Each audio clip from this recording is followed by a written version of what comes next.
Anda sedang mendengarkan Renungan Harian Pastor Stephen Agustinus. Selamat mendengarkan. Ruang tahta adalah tempat di mana harusnya kita hidup, tinggal dan beraktivitas, bahkan memerintah dan berkuasa. Hari-hari ini Roh Kudus menekankan untuk menjadikan ruang tahta sebagai tempat segalanya dalam hidup saya. Apalagi di tengah kondisi kita sedang mengerjakan kehendak Tuhan. Sejatinya kita butuh mengalami kesetiaan, kedaulatan, dan keajaiban Tuhan, juga kuasa pemulihan yang ada dalam firman-Nya. Kita sangat membutuhkan realita hadirat Tuhan. Roh Kudus menegaskan, segera masuk ruang tahtaku bila mana engkau merasa lelah, capek, bahkan mungkin terluka hatinya karena berbagai situasi dan kondisi yang di luar ekspektasi. Tidak bisa dipungkiri, kehidupan kita di dunia ini masih harus berinteraksi dengan orang lain dan berbagai sikap serta keputusan mereka yang berada di luar kendali kita. Bahkan berbagai peristiwa yang harus kita hadapi setiap hari. Potensi untuk terluka, lelah, capek, dan tertekan sangatlah memungkinkan untuk terjadi. Untuk itu, jadikanlah ruang tahta sebagai tempat untuk sikap hati kita dikalibrasi, disetting kembali, dan diselaraskan ulang seturut dengan keilahian Tuhan.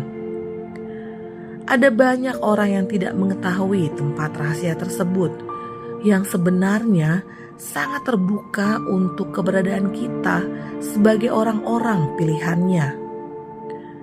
Yesaya 40 ayat 27-31 versi terjemahan baru.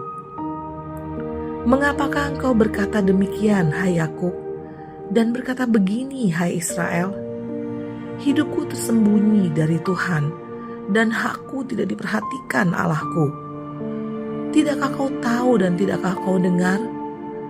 Tuhan ialah Allah kekal yang menciptakan bumi dari ujung ke ujung. Ia tidak menjadi lelah dan tidak menjadi lesu. Tidak terduga pengertiannya. Dia memberi kekuatan kepada yang lelah dan menambah semangat kepada yang tiada berdaya. Orang-orang muda menjadi lelah dan lesu, dan teruna-teruna jatuh tersandung. Tetapi orang-orang yang menanti-nantikan Tuhan mendapat kekuatan baru. Mereka seumpama raja wali yang naik terbang dengan kekuatan sayapnya.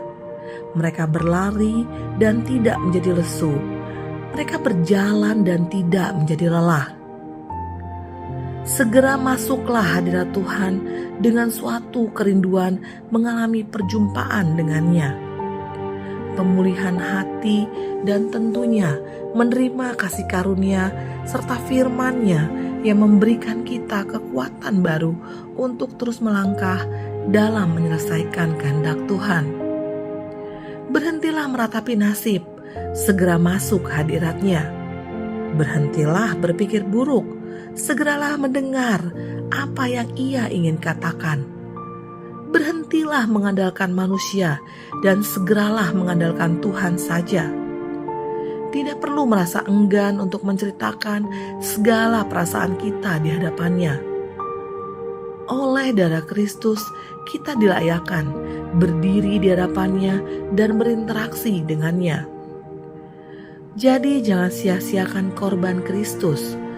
Pakai apa yang telah Dia berikan untuk hidup di ruang tahtanya atau lingkupan hadiratnya. Di sanalah kita dikuatkan, diselaraskan, disegarkan, dipulihkan, dan dibangkitkan kembali menjadi pribadi yang jauh lebih kuat dari sebelumnya. Amin.